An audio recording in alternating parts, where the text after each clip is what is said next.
Oh my gosh. I need to switch the screens around.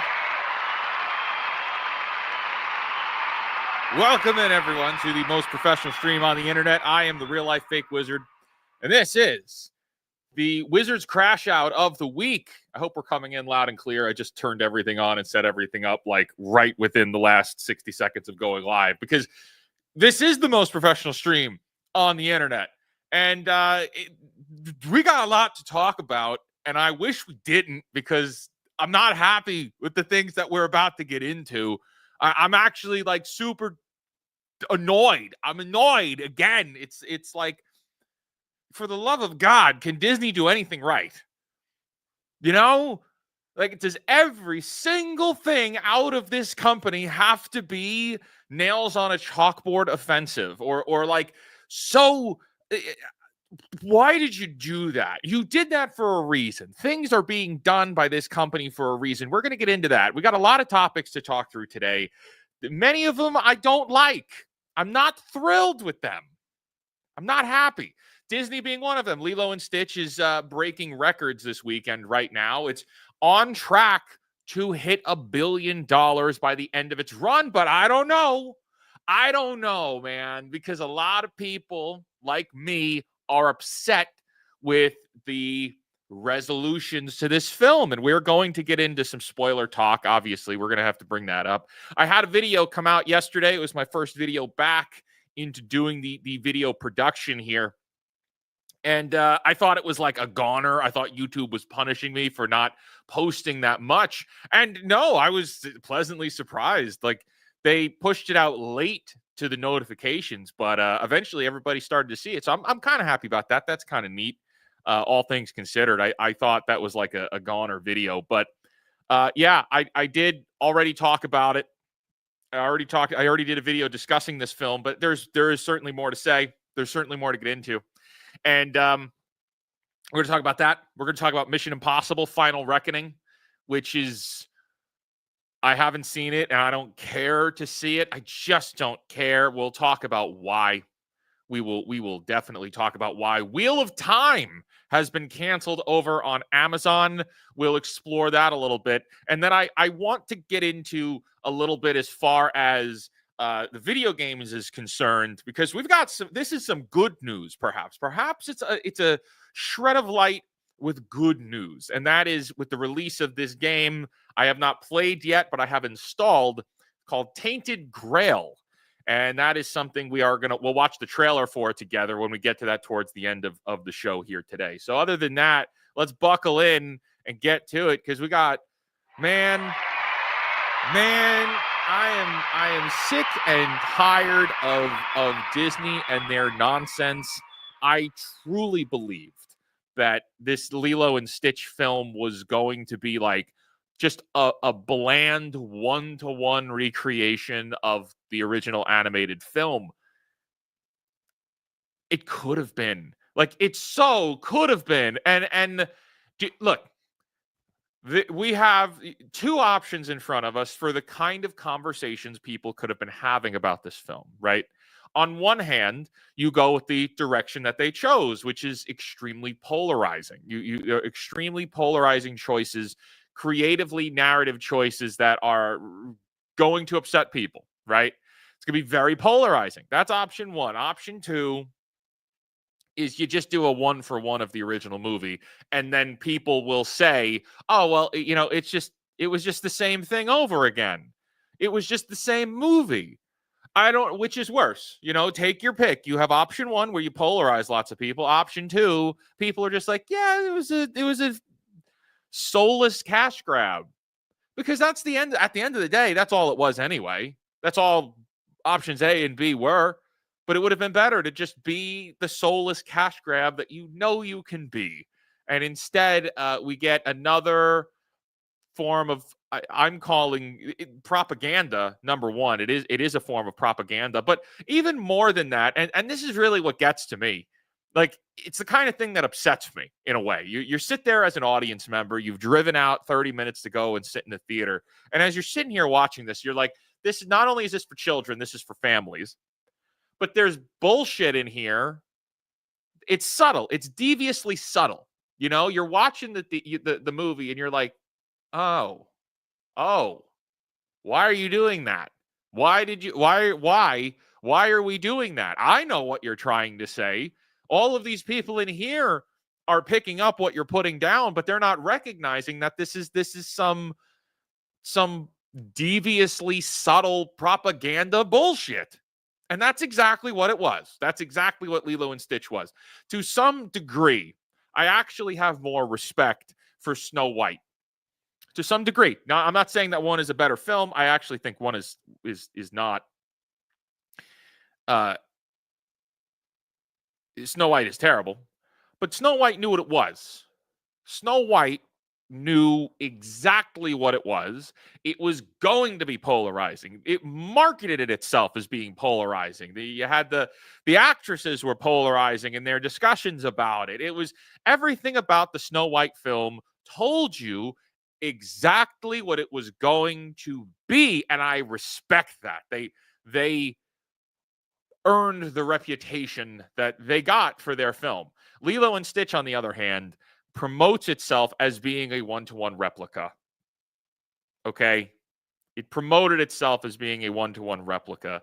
And I think and we'll pull up box office and we'll go through some of the numbers, and then we'll really get into what I want to talk about, hopefully, is Disney hates families. I believe that is the case now. There is an argument to be made there. We'll get into that in just a little bit, but I think what gets me to the core is that for a moment here this year, for a friggin' moment, we went from Mufasa doing, well, I have a personal conspiracy theory on Mufasa that I don't believe anybody saw it. I don't know anyone who saw it. I think Disney was funding tickets for that. I have zero evidence to prove that. It is my own personal crazy conspiracy theory. I think Disney was buying Mufasa tickets, but that's like, that's the crazy one, right? That's the aliens are in Area 51. I have zero evidence for that, and I'm not saying anybody else should believe it. It's just, I don't know a soul who saw Mufasa. And then on top of that, other than reviewers who've seen it, I don't know anyone who's seen it, but then seen it and liked it. Okay. So it's the kind of thing of like, hey, did you see Mufasa? And everyone is just like, no. And that's weird for me because I know lots of people who are very much in the nerd culture. So, point I'm trying to make is we go through Mufasa, which it was belittled by everybody online. Like, everybody talked poorly about Mufasa. And then we go into Snow White, and Snow White bombs. Snow White dramatically underperforms. And then what happens after that is Disney makes an announcement saying that they're going to be rolling back and holding off on doing any more of these live action sequels. And then we get to now, Lilo and Stitch, an outlier. A massive successful outlier here, which is going to send the wrong signals. It is sending the wrong messages. You know what that means? Why I mean that? And this all just, it drives me nuts because this is the shit that I've been saying for almost a year now here on this channel. It'll be a year this, I think, July that I've been doing videos here on this this account. And it's been pissing me off because I've been telling you, money talks, money talks. Money talks. Don't give Disney your money. Cancel Disney Plus, okay? And then Snow White happened, and then they said, hey, we heard the money speaking. We're not going to make these anymore. And then, surprise, surprise, Lilo and Stitch just a few months later, not even really, just a few weeks later. And Lilo and Stitch, massive hit, super propaganda bullshit in this film. Super propaganda. It's like... It's the kind of thing. We'll get into it when I talk spoilers. Because I'm bouncing around here. I don't want to talk about the actual story yet. But there are things in this film that me, as somebody who's like very in tune with this kind of stuff, I'm like, no, that is so anti-family. That is so anti what we need. That's so anti the message that people need to hear right now.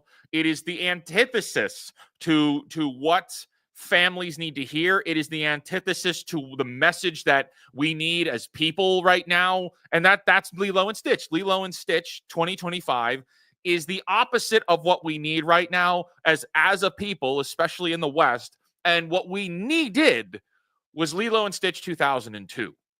Okay? That's where a lot of this is coming from. I don't give a there are other content creators. I was on panels with some of them, and I respect these people. You know, I respect uh you'll have to be more specific here. Who's they? You mean him? Be more specific. I don't know what you're talking about. Um, Seems like that's the kind of question I would like to answer. But I was on panels with other content creators, and even right after the movie was out, and they're all saying like, "Oh no, it's more realistic. This is a more realistic take on Lilo and Stitch." And my response to that is, I didn't need that. No one needs that. We don't need more realistic. World sucks out there. If you open the window, okay, I got a window right here. It is nice and sunny out, and I'm in here sweating my butt off with these lights on. We don't need more realism, okay? We needed the positivity. We needed the family-focused Ohana message of the 2002 movie, and they scraped that away. They scraped that away. And I hate that they did that. And I hate them for doing it. Okay? I hate them for doing that. So I'm really this is okay. This is a really good tangent. Do you read the comments? I do. But here's the problem. When I read the comments and I'm in the middle of saying something, it is extremely distracting. So that is why I kind of try to avoid looking at the comments until I have a break in what I'm talking about, so that I don't sound like an idiot, even though I do a lot of that. I sounded like an idiot a lot. But the comments are ridiculously distracting for me. I don't know how people do it. I am not a professional streamer, even though this is the most professional stream on the planet. I'm not the best of a streamer. I actually dislike it a lot. But coming into this, Disney's getting the wrong message. Lilo and Stitch is going to make $1 billion. It's going to make $1 billion unless enough people make enough noise and the people that would have seen it choose not to see it instead. Consumers, I've already seen the chat come up here. You guys have already said in the comments, like, consumers are going to consume. If they were going to go see this movie, they were going to go see this movie. Okay. If they're still going to go see it, they're still going to go see it. Even my video has been seen something like 40,000 views, but there are still people that saw that and it's not going to dissuade anybody from going to see it. I don't think so. But you're going to get the only way to stop this movie from hitting $1 billion is for more and more and more and more people to talk about it. You have to have more and more people talk about the fact that this movie is terrible for families. It's just terrible for families. Okay. I think now is the time to talk about all right, we already have the spoiler talk banner on here. So let's talk about the differences, the changes in this film. Now, here's the thing. You may watch this. You may watch my channel. You'd be like, Wizard, why aren't you talking about video games? I want to talk about video games. And let me just be clear there, as we're going to talk probably a lot about Disney today. Obviously, it's in the title, Disney Hates Families. This is an entertainment commentary channel. It means we cover more than just video games, but we will talk about video games, but we're also going to talk about movies, as I often do. And it's important to talk about movies like this, even if you weren't going to see it, even if your family wasn't going to see it, even if you don't care about what Disney is doing. You know why it's important to talk about? Because there's going to be thousands and thousands and thousands of people around the world who take their children to see this. It is part of the entertainment industry conversation. It's a movie that's about to make $1 billion. It's worth discussing, especially when there is propagandistic bullshit in this film. Okay? That's the introduction going into why this is so important to talk about. It's because this has the ability, this has the opportunity to influence people, which is what they were trying to do, which is what I believe they are trying to do. Okay? There are moments in this film that do not play off as moments that the film needed or deserved. And the reason I can say that without a shadow of a doubt is because the original film exists. So if there are moments and sequences and themes of this remake that were new and not in the original, and the original is a 10 out of 10 masterpiece animated classic, okay, then I can look at this one and say, get the hell out of here. We don't need that. There's no reason to have made these radical changes. So let's discuss a couple of them. They changed the villains. The Captain Gantu, who was the main villain of the animation, is not in this film at all. Now, through the director, we learned that it was, oh, well, they tried to do it, but they didn't know how to make it work, but they didn't want to keep adding more CGI. It sounds like poppycock to me.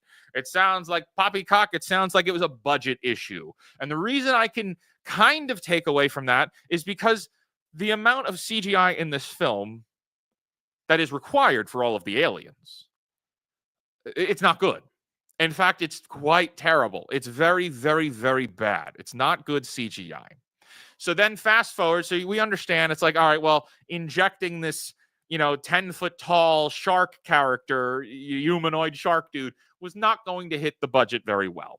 We also learned today that this movie had a $100 million production budget, but we also learned today, and I can't believe this. I actually can't believe this. Lilo and Stitch 2025 had a $100 million marketing budget. And we learned this I just learned this a few minutes before we went live because Culture Crave on Twitter posted the numbers. And they're usually pretty good about posting reliable statistics.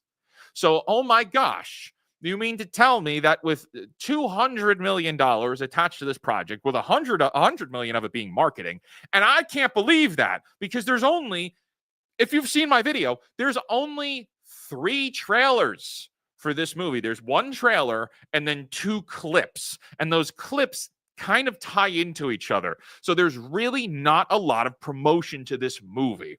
And I have to ask how and why. $100 million for 3 trailers and 2 of them are clips right out of the movie? Are you kidding me? Where's all that money going? Where'd the $100 million go to make this? Now, there is an argument to be said there that it was very expensive to make Stitch. Fine. If it was very expensive to make Stitch, I understand because he looks very good. Stitch looks good, looks, as realistic as it can be. I think one thing that actually helps Stitch, and this is a massive tangent on like the CGI because the CGI is terrible. The one thing that makes Stitch work is the eyes. Okay. The thing that ruins CGI, go back and watch it from years past, and you can watch it all the way to now. Go back and watch any movie that has CGI people in it in a live action setting. You look at the eyes.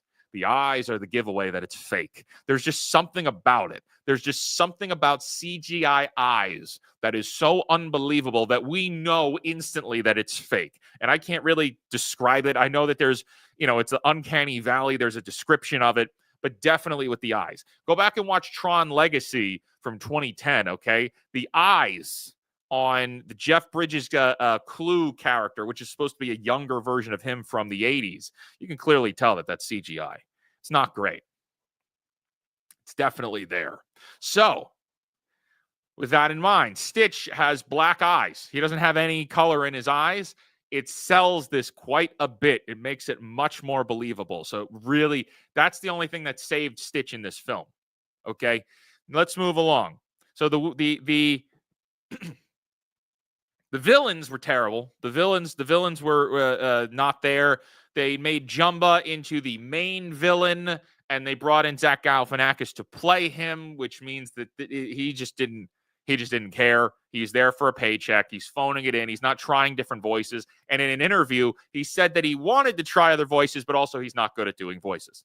Okay, so then that falls back to me asking, hey, Disney, if you hired Zach Galifianakis to play this character, but he admits that he's not good at voices, which means he can't do a faithful Jumba voice, which means it's not even remotely close to being the character. It also doesn't look like the character. There are many shots in the film where he looks like almost skinnier than he should. And that's kind of a strange thing to say. Like, that's a strange thing to point out. It does not work. The CGI on this character did not work. And its name, right here. It's name recognition, isn't it? Absolutely. Zach Galifianakis is the only recognizable name and character in this film. There's no one else in this film you would recognize as being like a celebrity. The only one. Only one. So we consider all of that, and which means that now you've committed character assassination to Jumba because he doesn't have an arc. He starts off the film being evil. He ends the film being the exact same version of evil. He's evil throughout. He does not undergo any change. Pleakley, the other alien that's hunting Stitch, undergoes zero change. He's a goofball in the beginning, and he's the exact same goofball after. There is no progression of changing of minds like there was in the original animated film. Both of those characters undergo some kind of a change. They kind of warm up to the humans and they want to help them in the end. Like that's kind of a big thing of, you know, even for Pleakley kind of going against the programming or his mission to save Lilo in the end. Like that's kind of the big push for both of them to have a not a heel turn, but a change of heart. So that's the thing with these two villains. None of them are believable. Their performances are terrible. It's not good. And if you've watched my video already, you know how important I take the next two categories that I'm going to talk about. The characters that are supporting characters in this film, the men, as in David, the surfer bro, and Cobra Bubbles, the badass CIA agent. Both of them have their testicles removed for this film. There is no confidence. There is no masculinity, and these are things that I shouldn't have to point out because it should. When this is the problem, when somebody says the word masculinity, okay, there are key things that pop into your mind, and I don't know if they should. I don't know if they should. And that's not really where the conversation is meant to go. But when I say like, oh, they took away his masculinity, you immediately think of Arnold Schwarzenegger in Conan. You think of Sylvester Stallone, Rocky Balboa, or you think of physical stuff, right? We think of physique when we say masculinity, right? Like that's something that men think of when you say masculinity, and I think that that's a problem. That's not that. Again, this is a really slippery slope, and I fucking hate that I hear all of the comments as I'm getting into it. It's ridiculous. You can't even have a discussion on this without people jumping down your throat. Not even that I see the comments. I could hear everybody. I could hear all of the detractors. It's a whole other thing we'll get into because I'm really sick and tired of reading nasty comments on the internet. I really hate it. Point being, masculinity in films now is no longer there. The things that make men are not there anymore. Okay? And that doesn't mean physique. That doesn't mean badassery. That doesn't mean attitude. It just means a little bit of confidence, a little bit of supportiveness, you know, looking out for this family, perhaps. And in that regard, the character of David has no confidence when he speaks, to the point where he is shushed by the women. He is berated almost, and it like they kind of make fun of him for speaking, and that's friggin' wrong. That's terribly wrong. All he's doing is doing like the right thing. He's just a good guy. He's just absolutely a good man, but also he's young. He's going to be like 19 or 20. He's going to be around the same age as Nani, because in the animated they were together, you know. And what's really funny is since having seen this movie, I went back and I started watching some of the old Lilo and Stitch stuff. I even found I have the PlayStation 1 game for Lilo and Stitch because I was playing PlayStation when that came out, and I booted it up, and I was, you know, just to relive some of this and see, like, am I correct in my values here, that this new film from 2025 is flawed and terrible. And like, oh my gosh, yes it is. In the Lilo and Stitch series, which was a Disney Channel show, which still holds up today. Like the animation, you could tell is very old, but the dialogue, the acting, the themes, the stories there still hold up to today. And there's more time because it's a series. There's more time between Nani and David, and very much like they are dating. They are dating. But this new film took that away. Took it away. I don't like that. The entire physique debate is, I don't know what GEH means. Oh, like gay? Is that what that means now? Is that gay? Is that the entire physique debate is gay? I mean, what is masculinity, right? When you say masculinity, people have preconceived notions of what it is. And what's annoying is how the term toxic masculinity has been used as a weapon to berate men. It has. And so we're not encouraging people to be masculine in the sense of being a man, right? We're not pushing that forward. Is physique part of that? I mean, sure, it can be. And sure, it can be, but that's not all it is. It's not all it is. And that's what I'm trying to say. That's such a big conversation, and maybe one day there will be a theme where I could really deep dive that and do a video on it, because I keep getting comments on videos that I've discussed, and they hate the fact that I defend men. And I will defend men. There's a lot of stupid ass men, but there's a lot of stupid ass women too. There's a lot of stupid ass everybody's, men and women. And so I hate the ideas that men need to be put down, but I also hate the ideas that women need to be put down. It's kind of a, neutral split in a way. And so when we look at this kind of a movie, and we look at other pieces of media, and we look at social media is the biggest thing of pushing this this bananas. I'm really trying not to swear, because I swear a lot and it upsets a lot of people, even though I know I have on this one. But I would be much more vulgar right now on this topic, because it lights a fire in me how men aren't men anymore, but they're also not encouraged to be men anymore. But then that means, do you know what that means? That means the shitty men get to run around more often because they're going to get away with it. Like that's kind of a really big, like, what's the end of that push of, toxic masculinity, right? So according to Disney, because I want to keep it on topic here, according to Disney, masculinity is toxic. So in their live action film that's going to make $1 billion, they scraped all of the any kind of masculinity out of the film. So now there is none at all, to avoid any kind of signs of toxic masculinity. What? Why? And that, see right here. I'm sick of being told I'm bad for being a man. Yeah, like, I get that. I absolutely get that. And unfortunately, even when the world isn't saying that, there is some putz on social media making a fuss out of it. Right? And like that's kind of where I'm at. There is everything we see on the internet, and then there's the real world. And there is such a disconnect there between what we see right here and then what the real world is. There is such a disconnect between look at what Disney's done. We have to avoid toxic masculinity, so let's just take all of the masculinity out of this film entirely. There are no strong men in this film. None.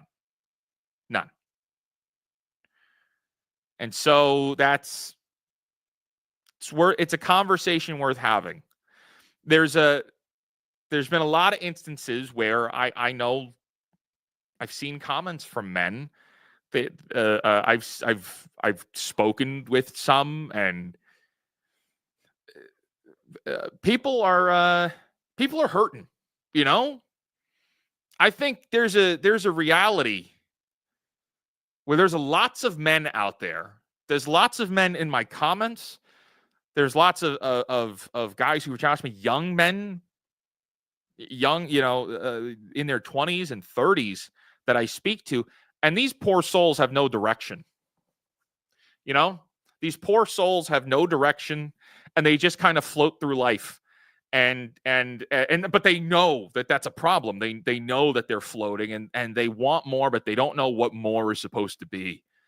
And that's where I kind of come from to advocate for guys, for men. And yeah, it's like, well, that's not my whole channel. That's not my whole brand. That's not what I do, but it'll be part of it when it's important, because I have the medium to speak out on it. And it's a very careful thing, because on one hand, I hate that men are put down. But then on the other hand, you run the risk of creating monsters. And I think that's a problem too. It's a long-winded conversation. There's a lot to it. But here's the thing. If we keep attacking men for just existing, as your comment here points out, you know what happens? You just leave all of the bad guys to continue being bad guys.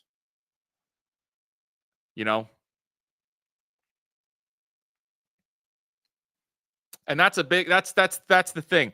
There's never not going to be bullies, and there's never not going to be narcissists and villains and actually malicious, dangerous men out there. Do you know what keeps those men? Do you know what keeps the toxic men in check? Good men who understand what masculinity is. That's the only thing. That is the only thing.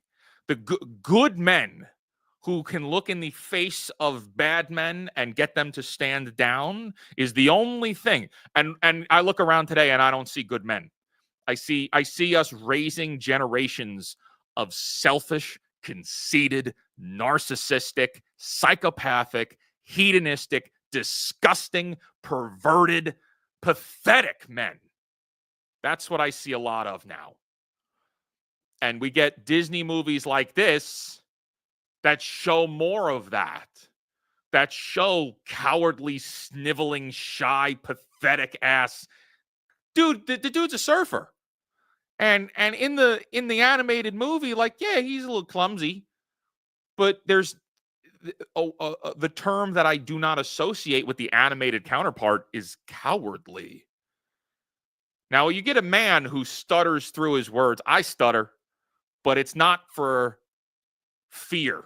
When I stutter, it's because I have 1,000 things I'm trying to say at once. I'm trying to find the words, right? But I look at this movie, and this is a guy who's stuttering through his words out of being afraid of the judgment of these women. With one of them being Lilo, okay? That's pathetic to me. That is nauseatingly pathetic. That's how they want to depict men. So it is important, and I'm going to continue talking about it. And you should take this part of this live, Wizard, and upload it as a short video. People need to hear this. People will hate it. People hate it. People hate when I talk about this kind of stuff, and because people don't want to hear it, because people are going to say that it's like a dog whistle to people, and it encourages the wrong kind of behavior. And it's like, does it? Are you sure? Because actually, thank you, Adam, right here. This is yes, a selfless man in Steve Rogers who jumps on the grenade. That's what we need more of. And that's what I encourage. And that's what I want to see more of. I want to see more people becoming. That's why I don't have a hatred for what Chris Evans did with the Captain America character. That's why I really love his version of Captain America, whether he liked him or not, or whether he's a good person or not. Chris Evans's performance as Captain America is the ideal Captain America that all people should get to see. It's like that idea of never standing down, of never backing down, even when you know you're going to lose. It's like that's masculinity, man. Like Captain America, that's masculinity, 1000%. And it's actually iconic, you know.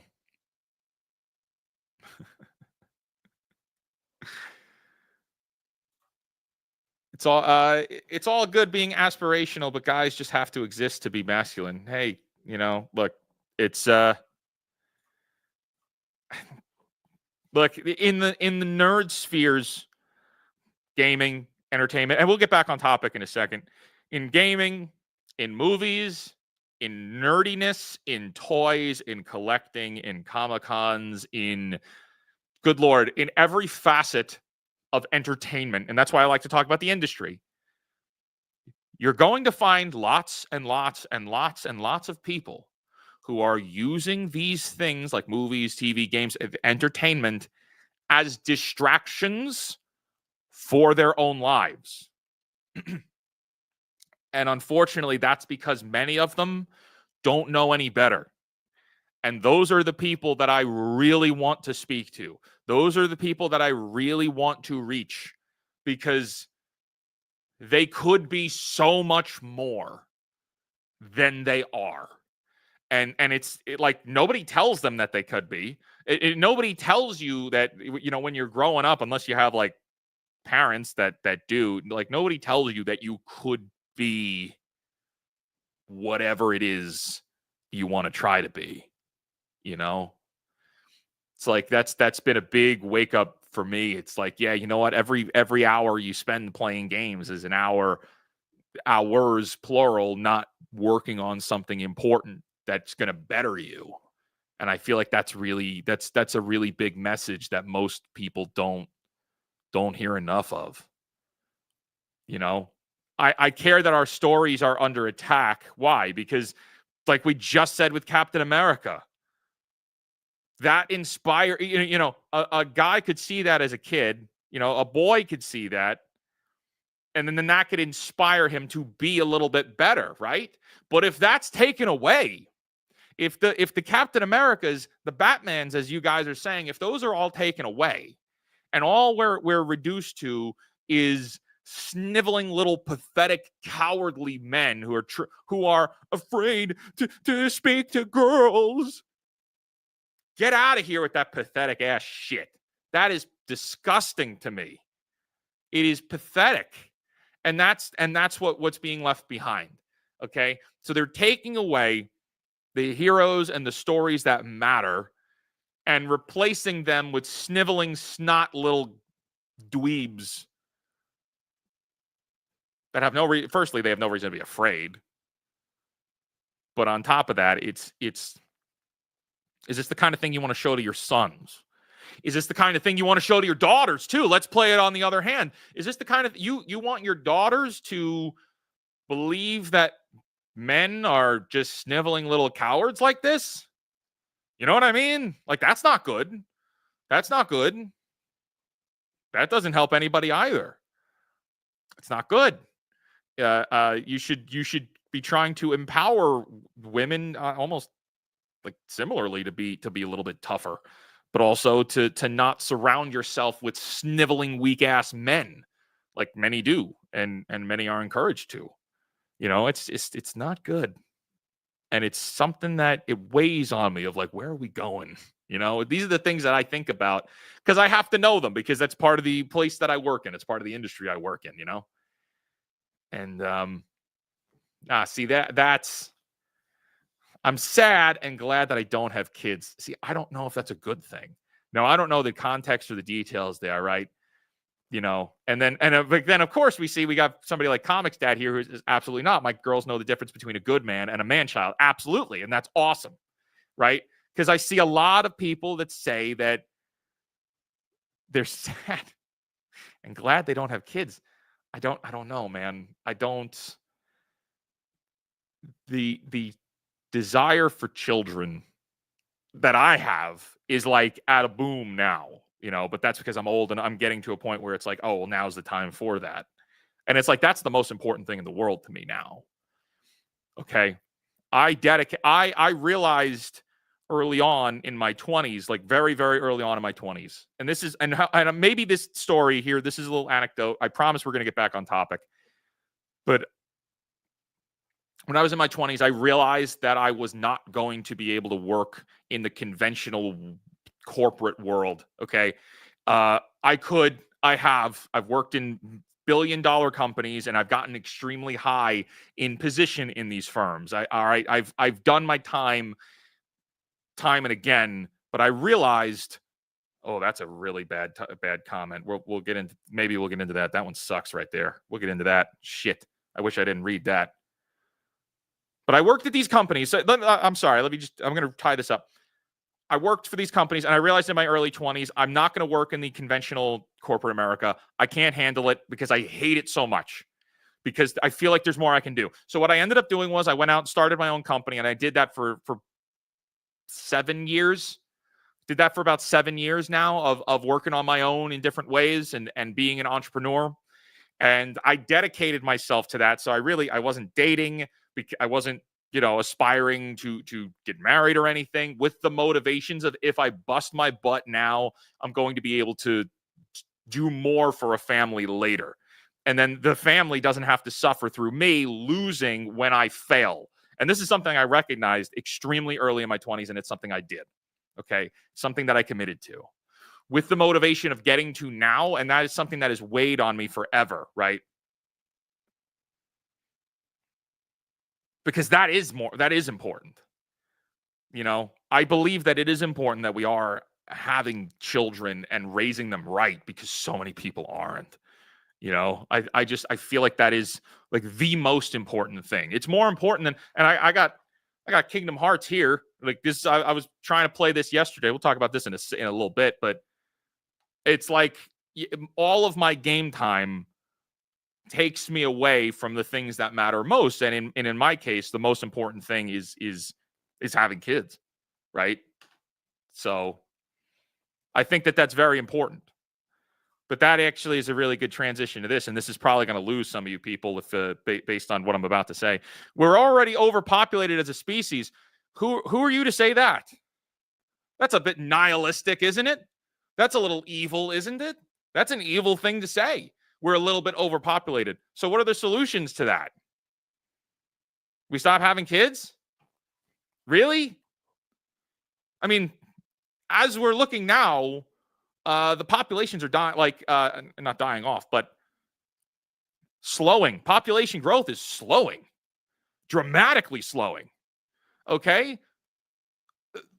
Like dangerously slowing. Like within 3 generations in Japan ceases to exist. In a few generations in Korea ceases to exist. What are you talking about? Overpopulation. We're not replacing ourselves. Yes, thank you. We aren't meeting replacement rates in the world. Okay? It is the most important thing for us as humans to like continue having positive and impactful families and raising children. Like, oh my God. Oh, overpopulation. Bullshit. Bullshit. No way. Think about it. Who's pushing that narrative? Okay, let's just pull this. And I don't mean to like attack you personally. Who's pushing that narrative? Track it down. Go seriously. When we're done here, anybody who's curious about that, look into that. Who's pushing the overpopulation narratives? Follow the money and track it back to who's promoting that bullshit, absolute bullshit. And you'll get your answer as to why they're pushing that and where they're pushing that message. Okay? Where are the places where that message is being pushed? I can't get into all of it here because I will be removed from the platform. Okay? Okay. Population control is not only a myth, it's a dangerous lie. And anybody falling for it breaks my heart that the amount of people that are falling for that bullshit, because it also incentivizes like you continuing to live just for you. It incentive like, population control. So it's morally right for me to not have children. It's like, well, then you're just living for you now, aren't you? And I can tell you that when I'm living for just me, my depression acts up. That's something I battle with a lot. I got that anxiety and depression thing. Ooh, that sucks. But when I'm only living for me, that's when it gets to its worst. Okay? The most positive life, I believe, is in service of others. Genuinely. And then I swear we're totally off course. But I'm going to tie this up here because this is really, really, really important. Yikes. Innovative Apple says, my wife and I are going through IVF to guarantee we can have kids. They are a blessing, and we want to do everything we can to have kids. They are the joy the world is missing. I 1000% agree. I wish more people, and that's not easy because I know people that are going through this. I know the amount of bills that rack up just trying to go through this the process is like this. Like, it is not easy. And, it's, why isn't it easy? Why is it so expensive? And why are there so many conditions these days that make it so difficult to have children? A lot of things there. And it all comes back to bring us back full circle. It all comes back to, and what is our media pushing? What is the entertainment industry pushing? Well, they're pushing bullshit where men can't be men. Women should abandon their families and go off to college and become independent people that don't need no families. Doesn't that sound sad? Just for anybody. I live alone. It's miserable when I live alone. And I do live alone most of the time. My brother's here sometimes. But most of the time I'm alone. It's like you have an independence, but there's a sadness there where you want more, And for things like Lilo and Stitch to be pushing this bullshit of go out and live for you. Okay, well, when you're 40 and 50 and it's just you, well, that sucks, man. That sucks. I did it temporarily knowing what I was doing to make sure that, you get to have a better life later on, right? So it's like kind of you're planning ahead.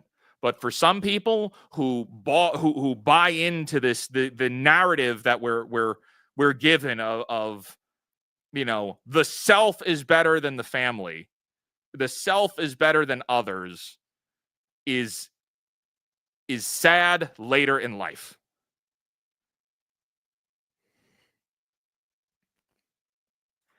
Great point. We can barely afford a new car or house to support said family, though. I didn't say it was easy, man. And Lance, I agree. I understand that. Oh my gosh, I get it. It's important, man. I don't have all the answers to that one. I wish I did. But that's a really great point. I understand. I know.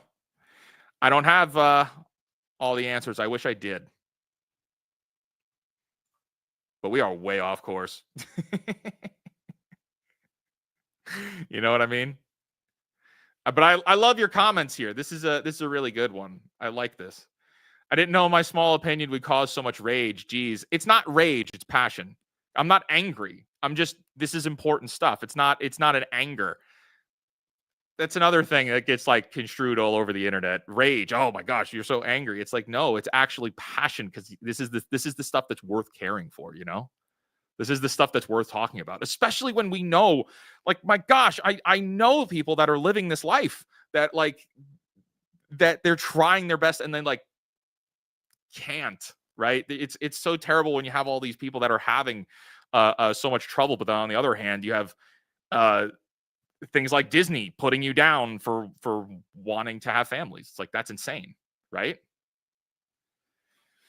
Okay.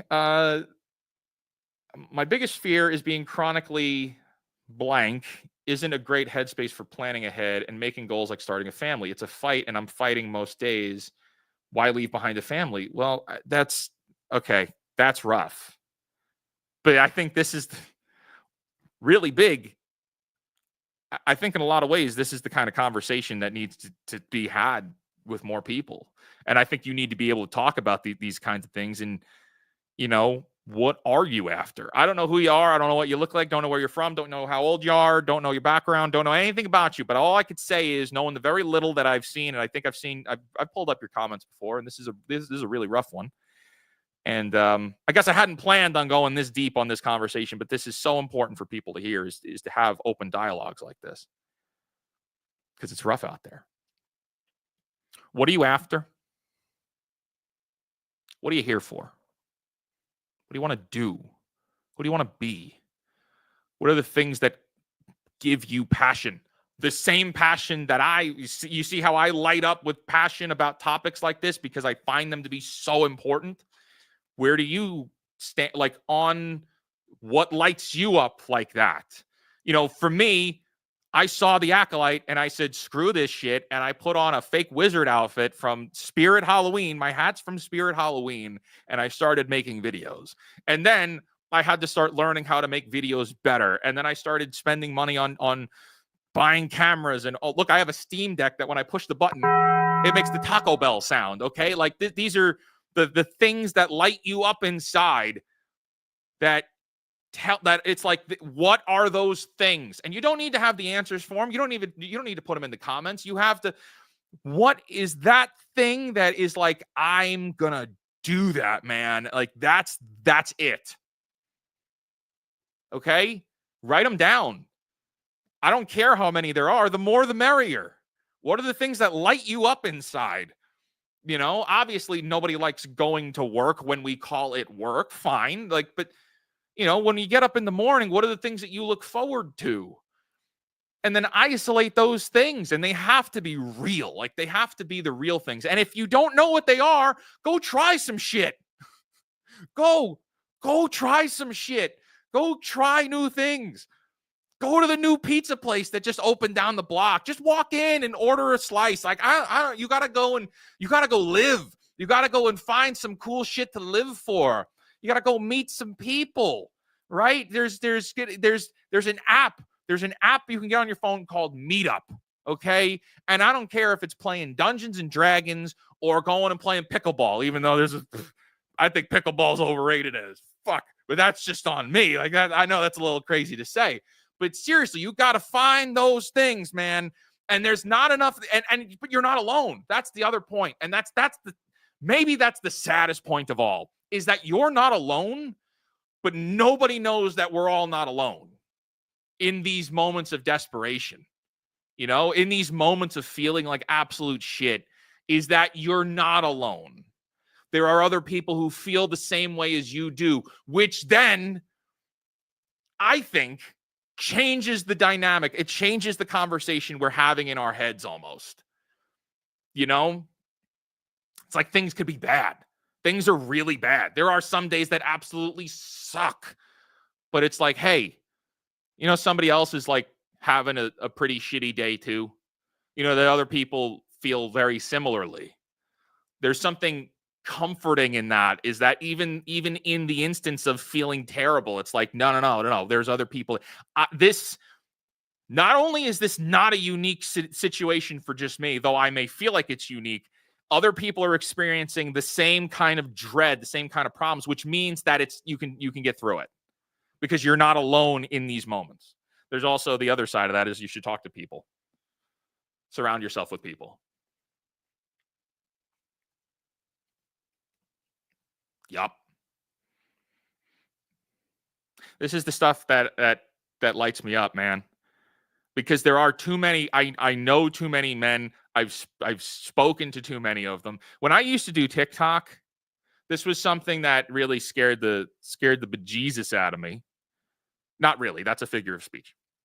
There was a moment when I did TikTok a long time ago, a few years back, and there was a moment where there was I had a Discord server at the time, and there was a young guy about to go to college who was a big member in my Discord server. This was a long time ago. And he was very active in the server, and I interacted with him, and we would all play like D&D and stuff at the time. And there was one time where he kind of called me out of the blue. And I was like, what do you want? and he's like, I'm having he was having a breakdown. And he says to me that, it was whatever was going on. I don't even know the details, but the thing that he said was, I don't know who else to go to. And I'm thinking, okay, so let's be clear here. I don't really know what you look like. I don't really know who you are other than the conversations that we've had, right? But I'm a guy that just posts TikTok videos. And if I'm taking your words at face value, if I'm taking what you're saying as being like true, that you're having this breakdown and you're considering doing something permanent, which is terrible, that, you got no one else in your life you could talk to, but you felt comfortable coming to me. Well, I have to take that incredibly seriously. And so I did. And I ended up jumping on the phone, talking him down. And I was pretty serious. And that kind of has been in my head forever. Ever since, because it's like, how many people are starving for an encouraging word?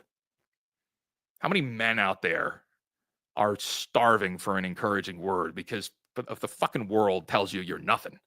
You guys said it yourselves in here. It's like you have to defend yourselves just for existing, because just by being a man, you're put down. You're lesser than. You're shut up and walk it off. And that's important. And I don't have all the solutions to that. But if I can encourage the few people that do see my content to get up and fight back, man, like that, I think that's it. Like that's got to be like the end. It's just say fuck it and fight back. What do you have to lose? It's like, okay, things are rough. We feel sad. We feel bad. We got the things that attack your brain, right? But it's like at some point you got to say, no, fuck it. I'm fighting back. Screw it. I'm fighting back, and I'm gonna, you get hit in the face. All right, we'll do it again, because we're not gonna stop. We're just gonna keep fighting back. And so I think that that's it on this one, man. Is say fuck it, get up, get off the mat, and punch back. Punch back, because that's what matters most. Is you say fuck it, you get up off the mat, you keep swinging. It's the best thing you can do. What's your opinion on the word woke? It's been hijacked, and it's words on the internet have been hijacked and they've been destroyed. So woke is one of them. There are a whole bunch of other ones about. I said earlier, rage. Right? Rage. We co-opt rage for passion when it's just something that you're extremely passionate about. So the word itself, I don't really subscribe to word usage in that way. Look at how slipped up I got when I was just talking about masculinity at the beginning of the stream. And if you just joined at the beginning, I was talking about masculinity, and I said, I'm annoyed just bringing up this word because so many people are going to have preconceived notions. So many people will yell at me for even beginning to describe the term masculinity. That's how I feel about these words. They've been co-opted by bad faith motherfuckers on the internet who post shit on Twitter to rage bait you into believing different things. That's how I feel on that word and many other words.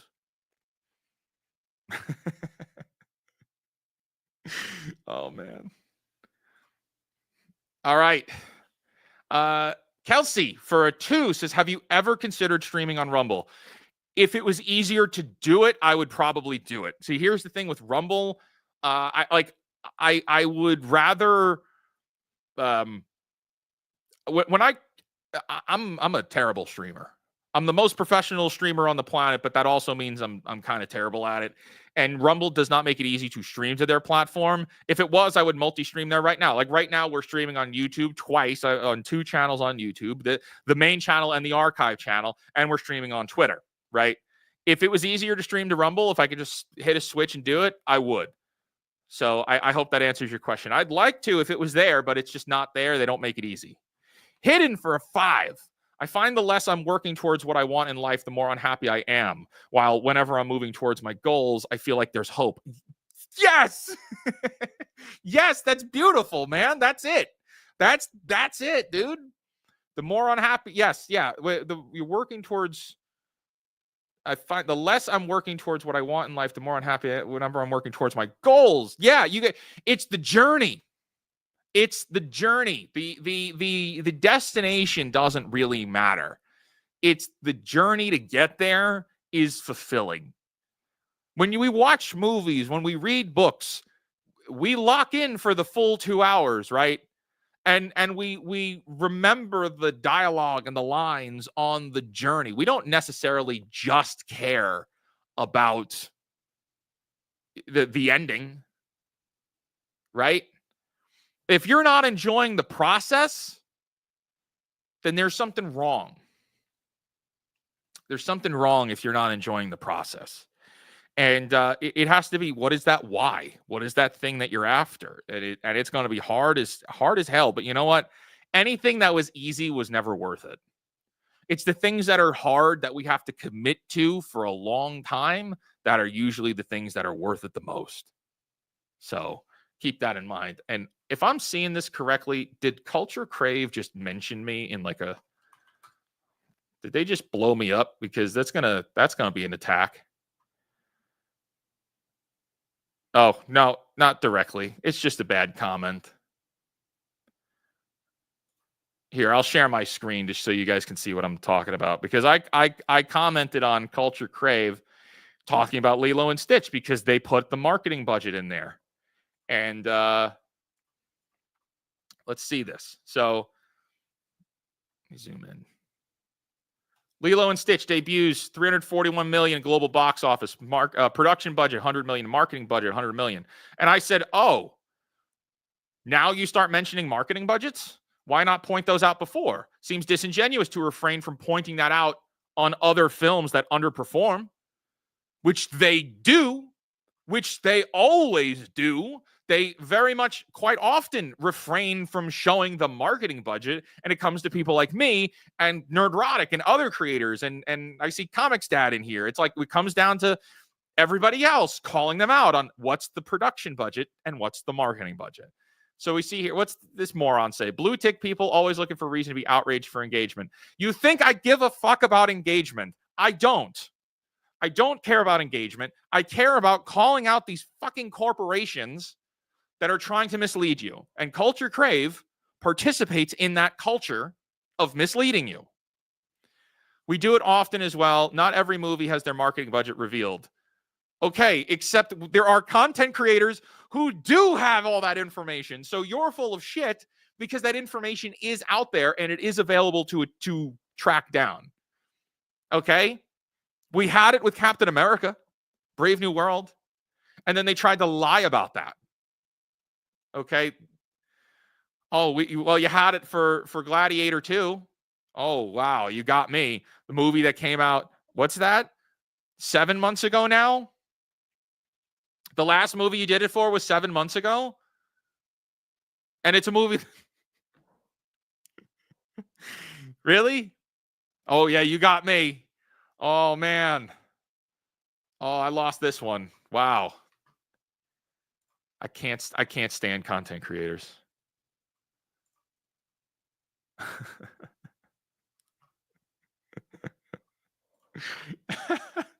Kate, my man, they're trying to push narratives.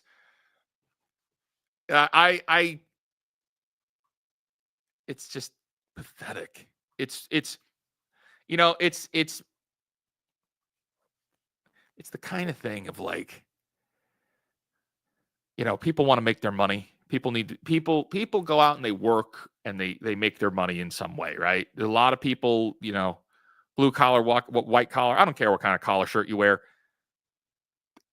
Like, then you also got to consider that there are people who made it their mission to get on the internet to manipulate you. Like, there are people whose job it is to manipulate you to get you to feel a certain way so that you buy more shit from other people. And that's a fact. That's real. That's the world. That's marketing. I work in marketing. I know this to be real. I have turned down money from countless people because that's what they ask you to do. Lie to people so that other people buy my shit. And that's what they want. And when you realize that there are content creators that push this, there are journalists. That's a journalist. That's what journalists are today. A journalist's job is there to run defense for their corporate masters and their corporate overlords, so that you buy more shit. And there are some people who are like, do an honest day's work, and then there are people that it is their job to actively manipulate you.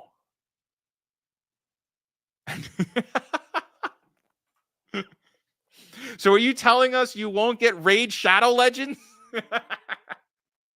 This stream is brought to you by Raid Shadow Legends. That's a joke. We have no sponsors. All right, we ranted about Lilo and Stitch enough. We need to come back to it to talk about more Disney stuff, but I'll get distracted again. So let's go through a couple things. First, Wheel of Time canceled by Prime Video after 3 seasons. Finally. So, Wheel of Time, based on the Robert Jordan books. I didn't watch it. I know that it was not faithful to the books. I know it's not good. So I'm not interested in watching it. I never was. But also, it didn't do very well with the ratings. And so the reason I want to talk about this is because Amazon paid a lot of money for Wheel of Time, but they also pay a lot of money for Rings of Power. They pay lots and lots of money for Rings of Power. And so I see this, and my first response is, good, now kill Rings of Power. Do it. Do it. Kill Rings of Power next. Do it. Take them down. Rings of Power is terrible. It's offensive. It's the opposite of what the books represented, what Professor Tolkien's work represented. And I hope it gets nuked from orbit. Nothing would be more satisfying than knowing that show got destroyed and it got canceled. Would love to see it. That would be a really nice day. But not yet. The reason I wanted to bring this up was to say, they should cancel Rings of Power. But now, seeing this and seeing them push the big red button on Wheel of Time, it means that they're fallible. There is a hole in the Amazon Prime armor, and that ratings perhaps do matter. So when we look at something like Rings of Power, which it's going to get its 3rd season, we know that that's going to happen. It's probably going to be years before it comes out. Based on this here, unless Rings of Power gets better numbers, which it will not, the 3rd season of Rings of Power will likely be the final season of that show. Based on this here. They couldn't handle 3 seasons of Wheel of Time. They couldn't get to a 4th. It's only a matter of time. And I think that's something we're going to see with The Witcher, even though that is on Netflix. I don't think it survives past this next season, because with Liam Hemsworth, nobody cares. You take Henry Cavill out of The Witcher and people care even less. That show is awful to begin with, just not good.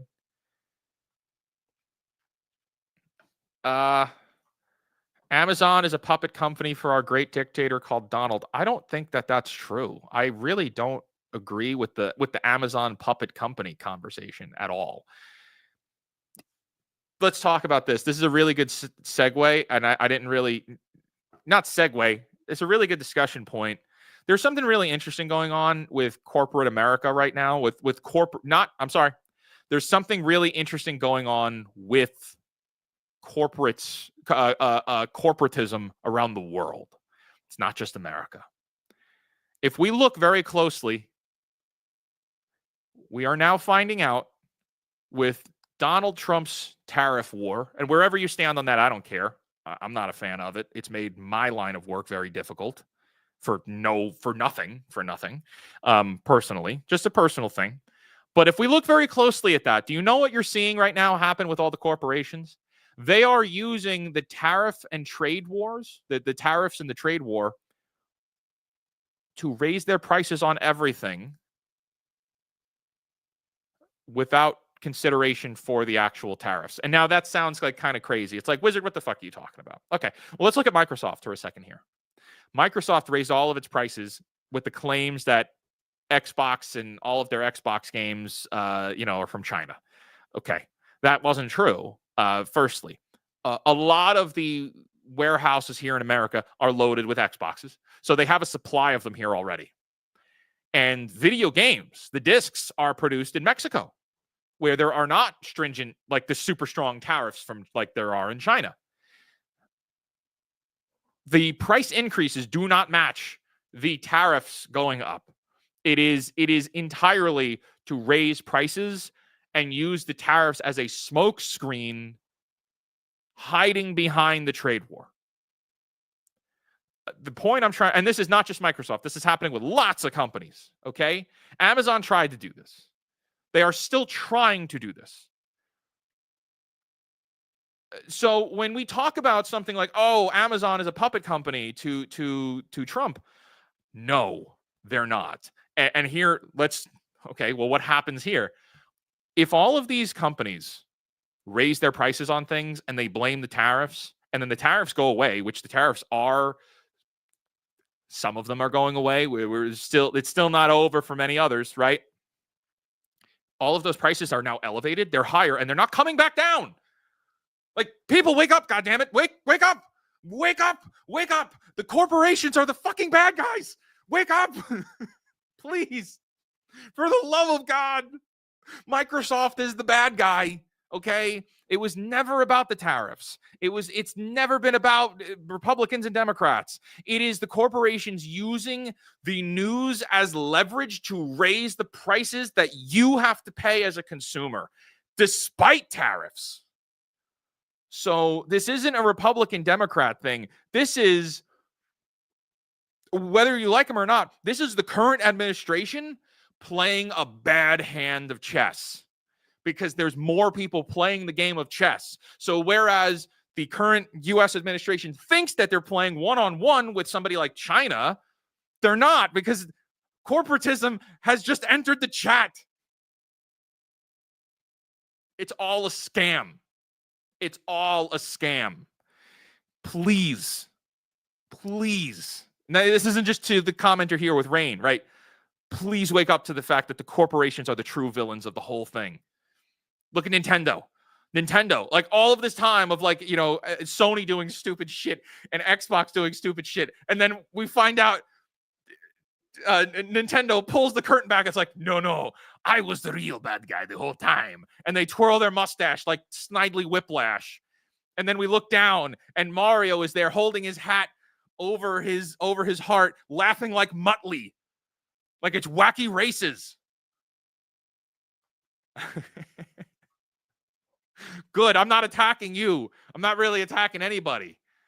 But the news is not your friend. The news is lying. The news is lying to us all the time. The entertainment companies are lying to us all the time. Journalists, as I just finished saying, the journalists are doing, the journalist job is just there to manipulate you into buying more shit and then feeling comfortable buying more shit. Mario pulls off the mask to reveal it was Wario the whole time. Wow! Oh my God! What do you think of YouTube? Holds microphone close. I have a lot of feelings about YouTube, man. I hate YouTube. Which is like, oh, you shouldn't say that. It's like, no, I hate this platform because this platform pushes, it incentivizes. Oh my gosh, we're hitting it. This really is crash out. YouTube incentivizes bad behavior from creators and consumers, and it has contributed to the fallout in our cultures. Cultures, plural. Cultures, not just one. Our cultures. All of them have suffered because of things like YouTube, social media, TikTok, all of them. Tommy says, would you collab with Hypnotic? I challenge Hypnotic to a 1v1 Gears of War Resurgence Day 1 gridlock. To the death. Execution rules. That's my collab for Hypnotic. Yeah, I would. I like Hypnotic. Hope that answers that question. All right, we talked about that. Let's get into another one. Here's an easy one. I'm going to talk some mad shit on Mission Impossible now. Look, Mission Impossible: The Final Reckoning came out this weekend, and some people have seen it. Most people that have seen it said it was very meh. I've not seen all of the Mission Impossible movies. I've only seen the first one, and then I got through some of the third one. I know the third one is good, but I didn't see all of it. I kind of watched bits and pieces through it. Fast forward, I watched on Friday night, trying to clear the stench from my nose that was the Lilo and Stitch film. I tried to watch Mission Impossible: Dead Reckoning Part 1, the 7th movie. And oh my gosh, you guys, like this, people were saying that this was great, or the Dead Reckoning was good, and it's not. I sat here watching this, and I texted my brother, and I said, the Michael Bay Transformers movies were better than this. And that's a big statement to say, because those movies are very much messy, and we know that they're messy. We know that there's problems there. We know that the Transformers movies, the Michael Bay Transformers, are not perfect by any means. They're not perfect. But it got to a point watching Dead Reckoning where the action was boring.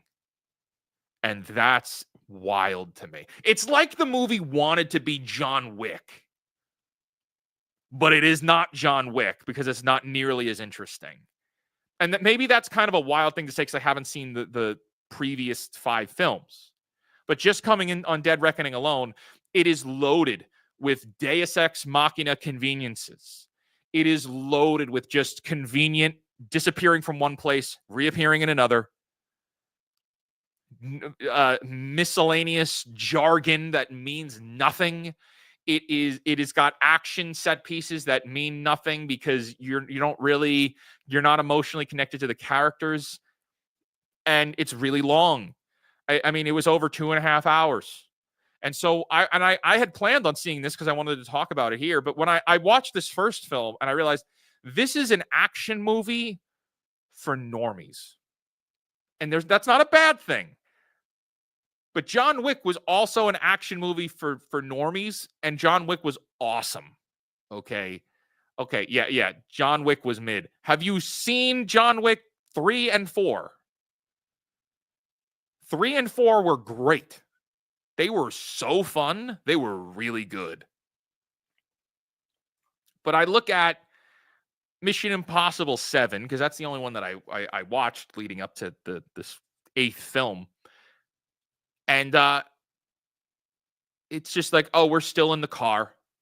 Oh, we're still having this conversation. They're still here. They're still there. It doesn't hold your attention all that well. You find yourself looking at your phone, which means you're missing whatever's going on screen. And it's just not for me. These movies are not for me. They're not nearly as good as Maverick was. And yeah, I'm kind of disappointed. There's for those of you who saw it or maybe have seen it, there's the entire story with Haley Atwell's character who plays like the thief.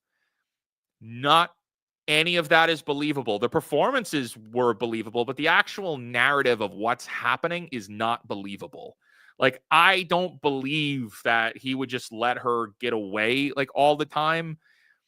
You know, she kind of betrays him like 3 or 4 or 5 times, and then like they're just cool buddies at the end. Like there's a lot. There's too much.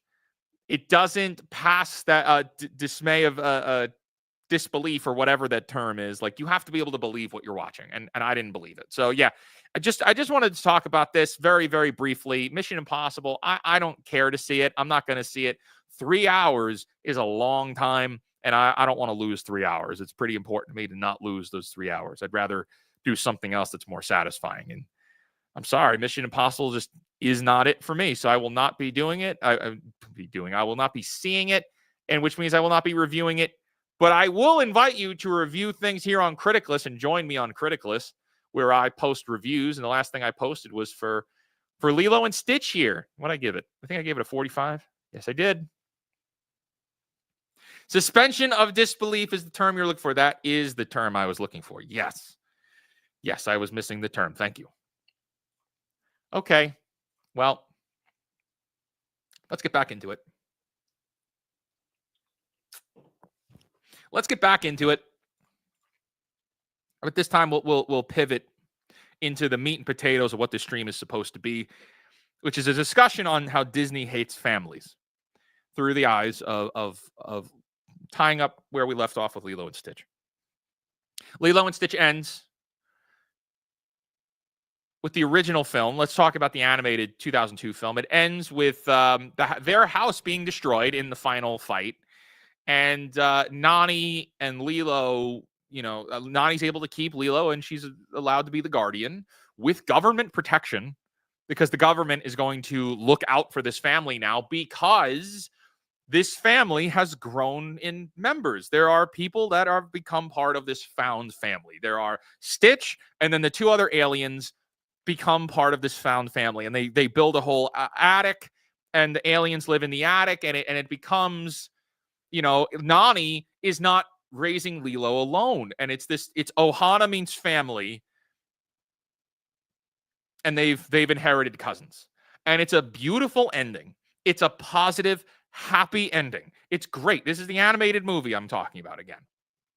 And what happens is there's a little montage of they celebrate Christmas together, and then that brings us into the next few movies and the animated Disney Channel show, which was adorable, and it was actually very, very good. The live action film that Disney has just released ends with, spoilers, Nani turns Lilo over to the state because she's going to go to college. She's going to go to college to become a marine biologist. Now, a lot of people are jumping down my throat for saying that she gives Lilo over to the state. And to those people, I would say, you want to use the term of realism to describe this movie. Oh, this movie picks up on being realistic.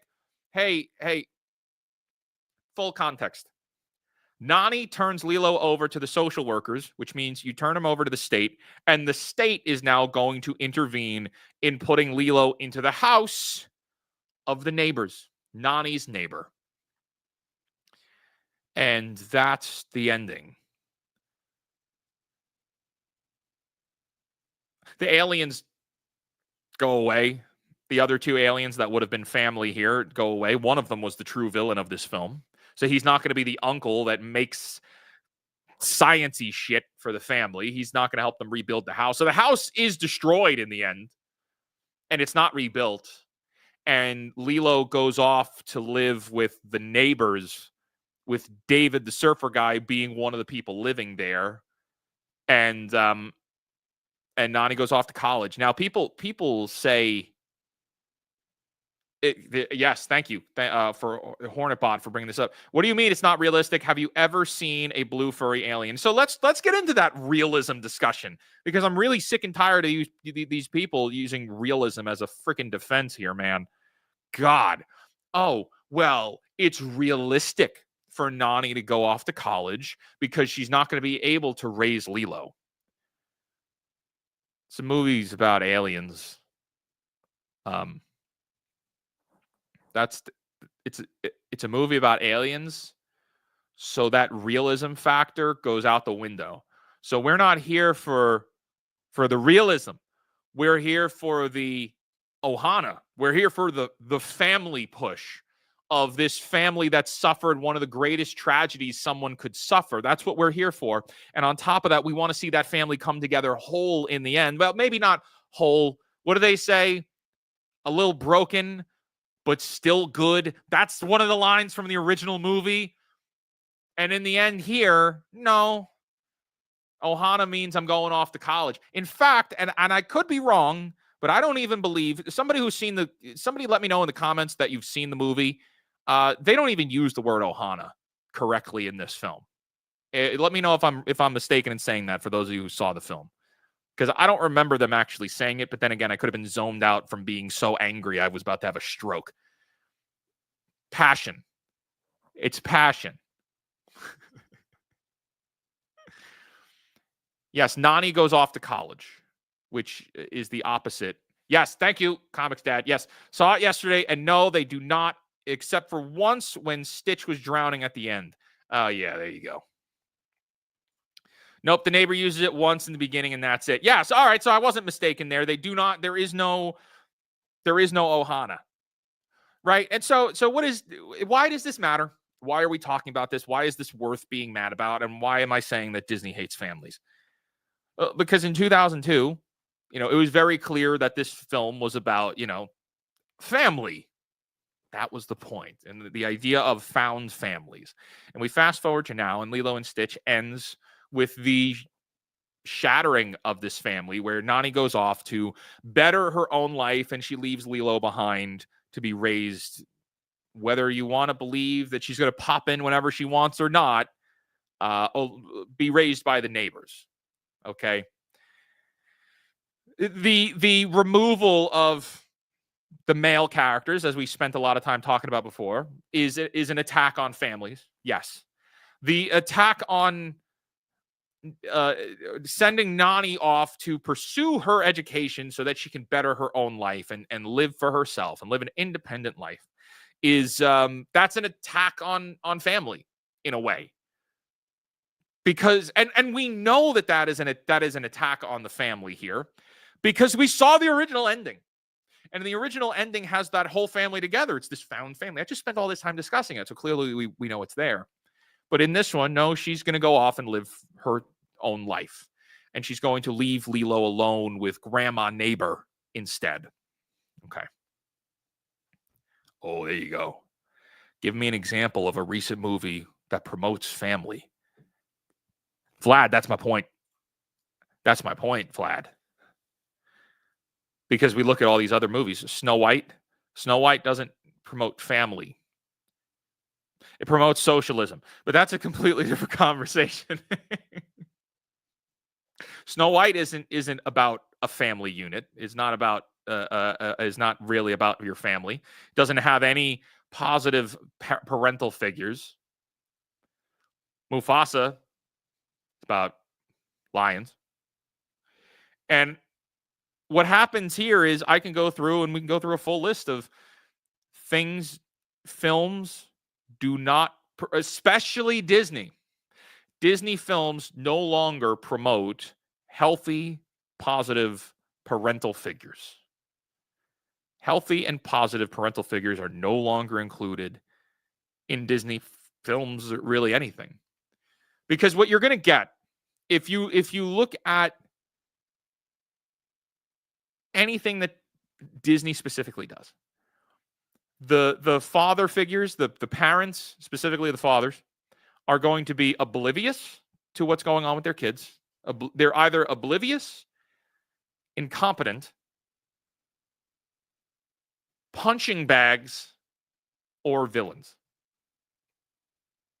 That's what the fathers are in these movies. And so you think, like, well, why is that? When we look back on movies that discussed topics of parents, right? I remember Treasure Planet. I want to talk about Treasure Planet for a second here. I'm just kind of coming up with this now on the spot. Like, Treasure Planet handles the idea of fathers and fatherhood like really, really importantly. It's like, I don't know, pinnacle to the entire film, the discussion on dads in Treasure Planet. There's a whole montage there with a beautiful song, where we have to watch as Jim Hawkins' father abandons the family to go off and do, well, whatever. They don't really tell us what he goes off to do. And how that has an impact, and it leaves a hole on that family, that the father's not there. And that's why there's such a relationship with Jim Hawkins and oh God, what's his name? John. Oh Jesus, what's his name with the claw? Long John Silver. Long John Silvers. Is that really his name? I think that's his name. But I think it's something Treasure. Planet, okay, it is John Silver. Okay, gosh, whew, that was ridiculous. Completely had that brain pop. But we have this entire thing where he has this connection to John Silver, and like that kind of is the final backbone into Hawkins becoming a man, becoming masculine, And it handled these discussions incredibly well, and it's a kids. Hey, it's a kids movie. It's another discussion point for this Lilo and Stitch bullshit. Oh, it's just for little girls. It's just for little kids. Really? Because I just described a movie that was from, 2000, 2001, 1999, something back then, that handles extremely deep and important discussions about parents and families, and it's for kids as well. So the idea that this nonsense here that's on screen is just for children is a very poor excuse. It's a dismissal of true criticism, things that actually handle important discussions that perhaps maybe kids are missing out on today. Have you looked at children lately? Hope maybe not your own. Perhaps for those of you, if you're watching this chat and if you're watching this stream, you might share different ideas than me. But have you looked around at the world today? Do you see what the kids look like nowadays? And I'm not saying physically what they physically look like. I'm saying, have you see how the kids interact with the world today? I believe they're not getting the same stories that we did, or the same stories of generations prior. And that scares the crap out of me, man. It's a terrifying thought. And there are idiots on the internet who say, oh, well, this movie is for kids.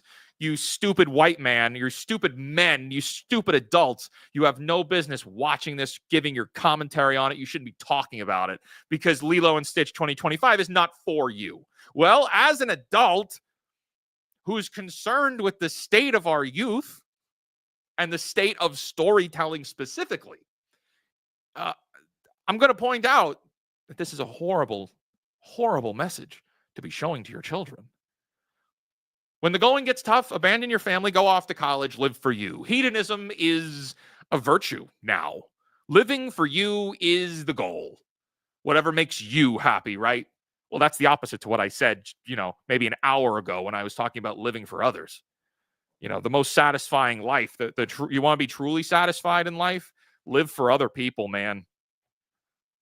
Not letting people take advantage of you, not to the point of exhaustion and being crippled, right?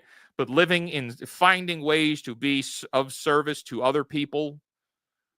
That's a satisfying life. And that's what it is to be a family. That's what it is to take care of your family, whether it's your spouse and children, or maybe it's your extended family, or maybe it's your parents, or just being involved or being there, and being there when it's the most important time to be there. A few months ago, I was in the hospital with a loved one who was in the process of passing. And something the nurses kept saying to us, because there's so many of us there, and it was like there was constantly a ton of us there. Now, me and my siblings, we were raised by my grandmother here, so we were there every minute and chauffeuring people around, and like that was a big deal. And something the nurses said to us that's really hit me hard is like, yeah, we're surprised at how many of you are here. And I mean, like, just like my family and other grandkids and all this stuff. And there was lots of us coming in and out all the time. So my grandmother was never alone. There was always someone there.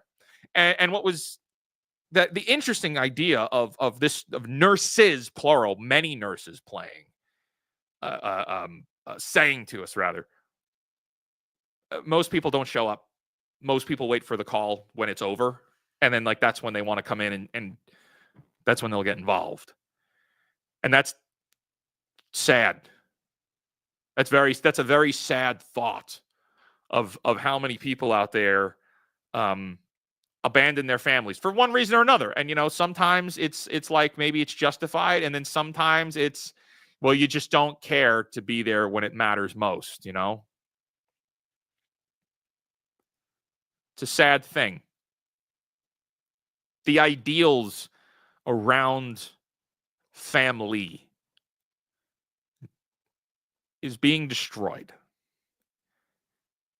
Disney is part of that conversation, but I think it's across the board. It is the entertainment industry as a whole. It is the news media and what it pushes. It is social media and what it pushes. It is being financed by people who, if I knew their names, I wouldn't be able to say them because there would be people knocking on my door. There is a true attack on maybe not even the family unit, but just families as a whole. The way that we perceive families and love for one another is being tarnished and destroyed. And it is, and I believe that with every fiber of my being. I have problems with my parents, but they're still my parents. And I'm aware that I was blessed with parents who put me in a position where I was able to speak to the internet like I am now, right? We're not perfect. We grew up pretty poor in a lot of cases, you know? We didn't have everything, still don't have everything. And I'm also aware that, you know, sometimes people can't have that kind of relationship with their parents. Mine is flawed, but it's good. Still good. Just like in Lilo and Stitch, you know. Broken but still good.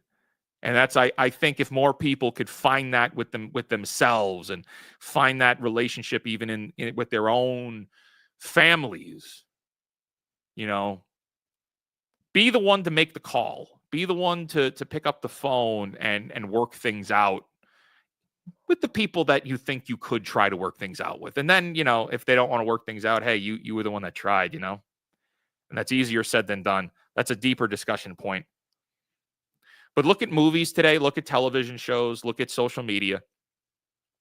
It's not just Disney. There is a war on dads, there's a war on moms, there's a war on kids, there's a war on having kids. There's a disrespect towards the family, And a movie like this participates in that conversation. It participates in that culture. Here, think of something like this. And maybe this is just me, but we look at media of like the 70s and 80s and 90s, right? You know, the 50s too. A lot of the dads are like monsters. And I don't believe that that's true.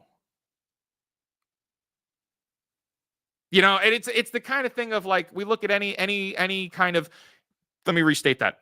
Any depiction today of something from the past. So if something is released today that is depicting the 90s, 80s, 70s, 60s, 50s, right? But it's made today, it depicts that family as being terrible, awful, bitter. The father is usually abusive. The mother is a victim of the abuse or something. There's always something truly terrible there. You know, it's not often that we get depictions now detailing what the past really was, because that's not what the past really was. Maybe in some cases, sure, but not everywhere, not for everyone. That's ridiculous. So I feel like this is important because it discussions like this participate in an overall conversation of it's a furthering an attack on storytelling. Because stories inspire people. Stories and storytelling is what gives you the motivation to try to be more like Captain America, like we said at the beginning of this stream, right? It's reading about Captain America. It's seeing the depiction Chris Evans brought in those Avengers films and the Captain America films where you're like, that's the kind of guy I want to be more like. Okay? Stories inspire people to be better than they are today, to be better today than they were yesterday. And everything that's coming out, things that are being released now, are doing their damnedest to change the dynamic of what is being inspired, what is being put upon people, what is inspiring people. And that is something that I'm at war with personally. You know, why is Star Wars destroyed? Why was it taken and dismantled? But because selfish sons of bitches tried to change the story to insert themselves into it. Why was Lilo and Stitch changed? Because selfish sons of bitches changed it to insert themselves into it. And it's worth talking about. It's worth pointing out. I think I saw Kada in here said he was going to do a video. Dude, if you're still here, do that video. Do that video. And I wish more people would. And I wish more people would talk about this. I wish more people would point these things out. It's not just a war on culture. It's a war on people. It's a war on our youth. It's a war on who we are.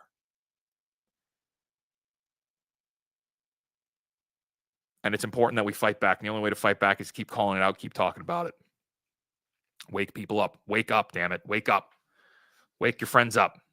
Corporations are not your friend, but they think it's fine that you when the opportunity arises, Ohana no longer means family. It means give your sister to the state, give your family to the state, and you go off to college. And so with that, I think we're going to tie things up here. And because we've been going for a while.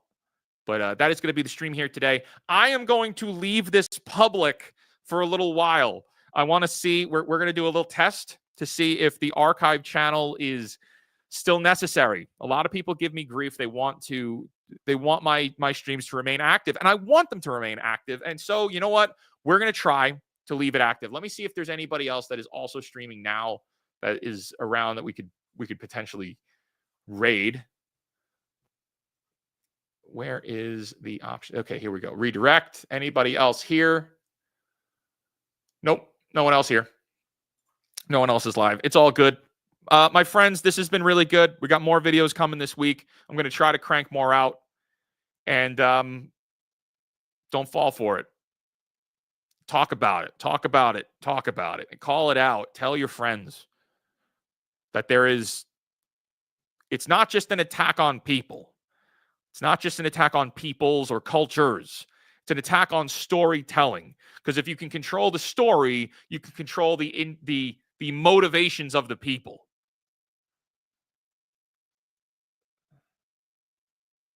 So there we go. Until next time, create, innovate, inspire, and for the love of God, cancel Disney Plus. Y'all be well. I'll see you soon.